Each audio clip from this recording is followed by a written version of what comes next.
Hello friends and welcome back to Piggy Bank Tales. My name is Sarah and this is my mid-month July update in YNAB.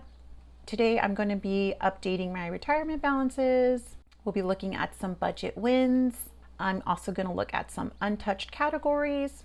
And spoiler, I found over $200 sitting in one of my credit card categories. So it would have been an overpayment.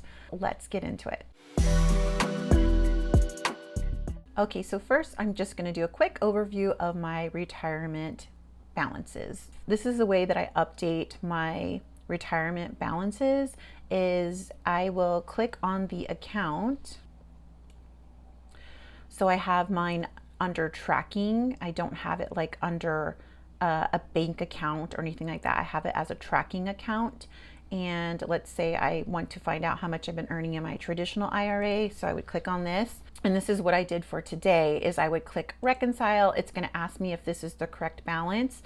And always it's not the correct balance. So I would put no, and then I would enter what the new amount was. And then what it does is it asks if I want to create an adjustment for that difference because it's detecting that there's a different amount. So I say yes. And then what happens is YNAB creates this adjustment here, and then they put this little lock showing you that it's reconciled already. So this is my traditional IRA account, and since May I have not been putting money into my IRAs because my focus was saving up for this move, for the moving fees, for emergency fund, anything that I would need, security deposit, any of that.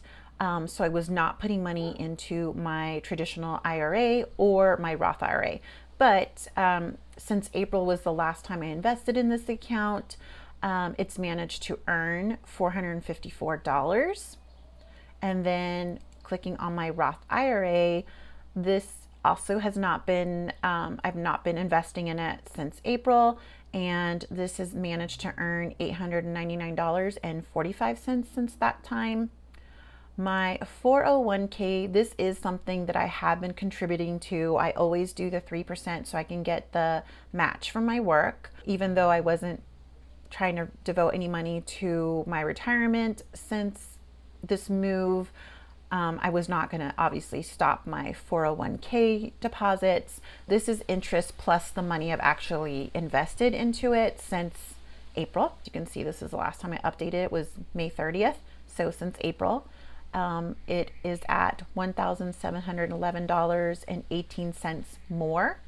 And then my Robinhood account, I haven't really been taking this all too seriously anyways, but it did earn 23 cents since May 30th. And then Coinbase, again, I don't really invest much into this, but have a couple $100 sitting there, and it's managed to earn $63.45. Okay, so this is where it gets exciting. My premiums were $170. So I looked at this change of address bill that they sent me and telling me about my upcoming payment, and I noticed that it was cheaper than what I have been paying. So I'm going to go ahead and change this amount because this is what I was planning for, $170.53, but this is no longer the correct amount. The new premium is $139.95. So I'm going to change this target, $139.95. It's going to set aside another $139.95 next month. I think I did see the next premium is $140, but whatever. So here now I'm going to have an overpayment because this amount due is only $139.95. So I'm just going to move $30.53 to ready to assign. And I should have mentioned that $16.82 it was up here was also overpayment to another credit card category. I should have probably mentioned that money that was kind of sitting there already. I looked up to see like why my premium changed because I'm not going to question, of course. I will never question if they're going to charge me less than what they say I was owing previously. I looked up to see like if moving to a different city could cause your premiums to change, and it turns out that it's true. all of your rates are based off of the crime in that particular zip code and the statistics on how many accidents are in that area. So obviously when I was living in Oxnard, it was a higher probability for theft and accidents, and that's why they were charging more. And now that I moved to a different zip code and I'm in Ventura now, it's cheaper. So yay for me, because that's like what, a $30 difference every month. Let's look at a little bit of overspending first. So I have overspent in the household items category. I don't even know what I bought, to be honest. Oh, Amazon. And also this Tide Rinse product. And then Amazon, my rabbits have been escaping. They've been little escape artists, and they're jumping over the little fencing that I have for them. So I've had to order some more mesh. It's like a garden mesh, which I'm not really happy about. The one that I ordered, it's a lot poorer quality than I thought it would be. It already has holes, and I just pulled it out of the package. So I'm not really happy with that, but I ended up buying that. And then there was also a hair catcher for my shower that I had to buy. So that's what this overspending is. And I'm gonna go ahead and take this from the ready to assign. It just makes sense to do it that way.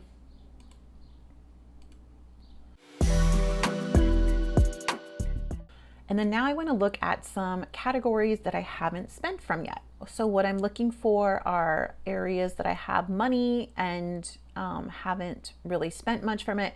Groceries, I'm on par. Like, I spent a little bit more than my target of $90 last week, but I'm okay with only having $85.86 for this weekend's grocery shopping. For this next week, I'll end up getting paid Friday, so you know, it's less than a week away. Gas, I have a feeling I am going to overspend gas this week by the time I get paid again on Friday. I just have a feeling, even though I didn't fill up yesterday, I think I filled up Thursday night, but I was traveling pretty far yesterday. So I think I might have half a tank left, but I might be able to get by on $102 for this next week for gas. We'll see. What I'm pretty proud about right now is I have not touched any money from the Oopsie Fund. I haven't had to cover any overspending or anything, so that's good there.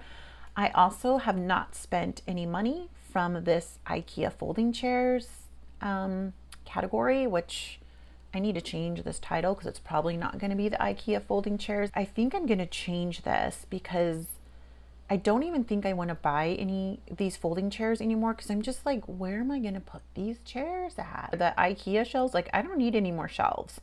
So I'm actually going to hide this category because I don't need it. And definitely this IKEA folding chairs, I need to rename this sleeping, oops, can't spell, sleeping cot, because that sleeping cot is $200 and I definitely need it by Labor Day weekend.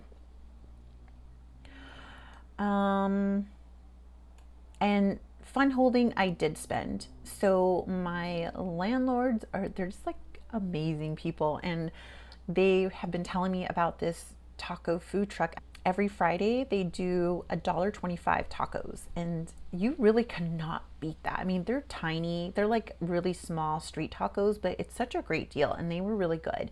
So I think I might do that every Friday, because how else? I mean, I can barely feed myself for like $5 a meal. So I think that's going to be my new thing now, is every Friday I'm going to go get tacos. So I'll spend from this again, this fund holding. It's actually dining out, but I put the money here and then I kind of transfer it over into the shopping category or the dining category. So I used it for the dining out last night, for the taco truck, and yum. Yeah. So I'm probably going to do that every Friday. So far, I'm not going to move any of this money around. I still want that Oopsie Fund. That's just exactly what it is. It's like, oops, I didn't realize this bill was coming up or something like that. although I still have this $22 that I can invest in something. But let's finish going through the budget, and at the very end, I'll sign this money somewhere. So I was just happening to look at the credit card categories, and I noticed that Discover, I had only owed like $40. I think it was $41. But for some reason, there was like $250 extra assigned in this credit card category. So it showed up as yellow. It didn't even show up as green, like it was telling me I needed to put more money in there. And YNAB is not perfect, and I definitely feel like the credit cards can be kind of tricky sometimes using YNAB. It's still great, and I still love using YNAB to help me stay out of credit card debt. Long story short, I'm not sure what happened, but I just noticed that there was like more money in this category than what I actually owed on the credit card. So I transferred it to my money market account, and it went straight into my emergency fund. So just to take a look at my emergency fund, at the end of my last video, it was showing I only had like $875 in there. But I actually have more money in there now. I have $1,284.08. Okay, so the last thing to do now is assign this $22.91, where I think I might need it for this next week. I'm kind of toying with the idea of putting it into the gas category. Another thing that I should be saving for is when my family does come in September, we'll be eating out, I'm sure. So I'm gonna have to start funding that.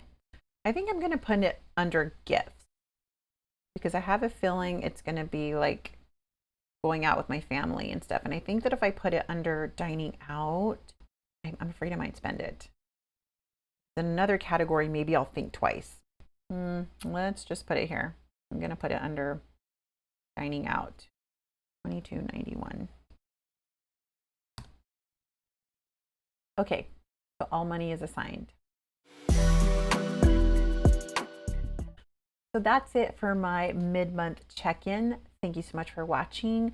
Let me know if you guys have had any wins for the month of July so far, if you found some unexpected money. Also, if you're using YNAB, have you personally noticed that credit cards kind of works a little janky in YNAB? It's not perfect. I know there is an issue whenever you have refunds, which I did do a couple of refunds on my credit cards, but they weren't very much. It wasn't enough to throw it off by $280 or $228, whatever it was. Let me know down below what your wins have been for the month of July, or your opinion on the credit card usage in YNAB. Thank you so much for watching, and we'll see you in the next one. Bye-bye.